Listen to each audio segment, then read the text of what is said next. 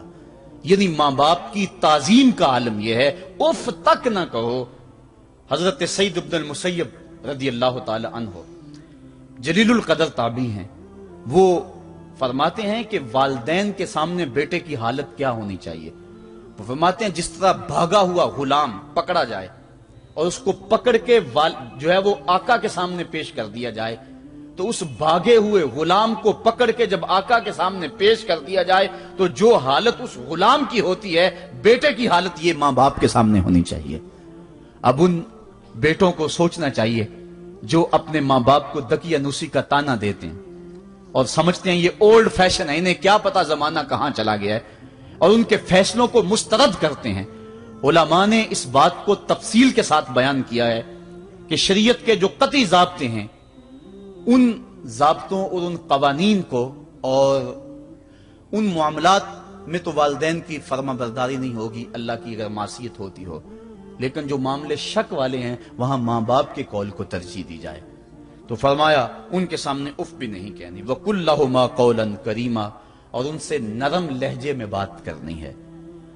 وَاخْفِضْ لَهُمَا جَنَاحَ الذُّلِّ مِنَ الرَّحْمَةِ، اور ان سے بات اور ان کے لیے اپنے بازو بچھا لینے ہیں نرم دلی کی وجہ سے، نرمی کی وجہ سے۔ جب جانور زمین کی طرف رخ کرتا ہے، اوپر سے نیچے کی طرف آتا ہے تو اپنے پروں کو سکیڑ لیتا ہے، تو اس کے لیے یہ لفظ بولے جاتے ہیں وَاخْفِضْ لَهُمَا جَنَاحَ